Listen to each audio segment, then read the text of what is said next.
Oi gente, tudo bem? Bom, antes de mais nada, eu queria dizer pra vocês que, como vocês já devem ter visto aqui no canal, eu tô de mudança. Na verdade, eu já mudei, né? Eu tô morando aqui no Rio e aqui tá uma confusão, ainda não consegui arrumar tudo, a casa ainda tá bem bagunçada, cheia de caixa por todo lado. E por isso eu não tô conseguindo gravar com tanta frequência. Outro motivo é que aqui é muito calor e a gente ainda... Ó, já tô suando. E a gente ainda não colocou ar, então a gente tá só com ventiladores e tal. Então, pra gravar, eu tenho que desligar pra não ficar fazendo barulho e eu simplesmente derreto quando desliga o ventilador.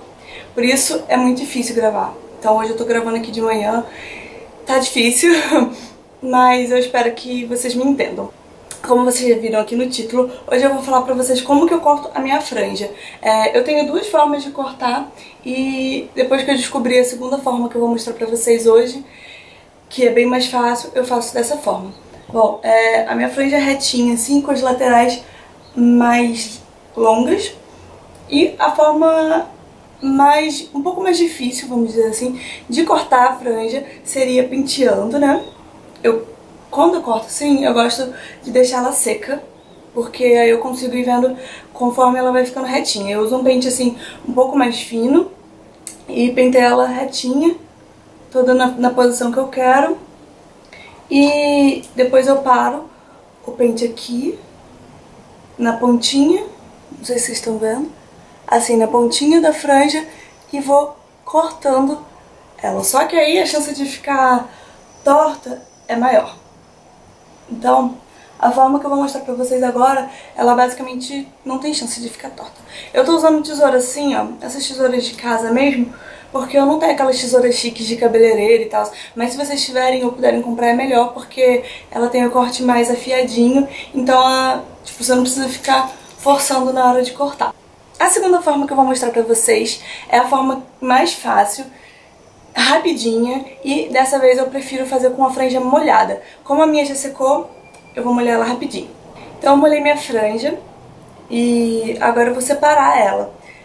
A gente pega aqui, ó, na direção do finalzinho da sobrancelha, porque aí a gente já consegue medir certinho e não vai ter erro. Pega a quantidade de cabelo que você costuma separar pra franja, ou se você for cortar pela primeira vez agora, você mede mais ou menos assim, ó, a altura aqui da orelha, né, a direção do comecinho da franja, e aqui no final das sobrancelhas. Então eu já dividi a franja aqui na frente, todo o cabelo que eu quero cortar na franja. Aqui atrás eu prendi só pra não ficar caindo pra frente, porque senão atrapalha. E agora, com essa mechinha que a gente dividiu aqui pra frente, a gente vai pentear e depois eu vou fazer uma trança.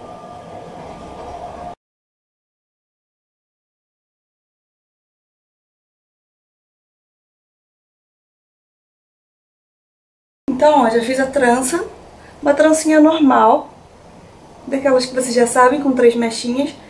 E depois que fizer isso daqui, a gente vai cortar, simplesmente cortar. Só que a gente tem que lembrar que quando a gente corta, ela vai subir depois que secar. Então a gente sempre tem que cortar um pouquinho abaixo. Molhada, ela desce e fica mais comprida. Depois que seca, ela encurta. Então, sempre corta, eu gosto de cortar um dedinho assim, mais ou menos abaixo de onde eu quero que fique. Então, como eu quero deixar mais curta, né, eu vou cortar mais ou menos aqui, ó. Então, é só passar a tesoura.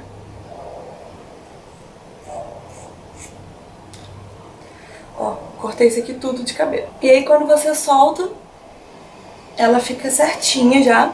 Não tem como ficar torta. Então, é bem mais fácil. E ela fica com aquele efeito desfiadinho, bem bonitinho. Ó, agora ela já tá bem mais curta. Ela continua com a lateral, ela mantém as laterais, aquela que eu gosto, né, mais compridinha. E aqui no centro ela fica desfiadinha, só que como ela tá molhada ainda não dá pra ver.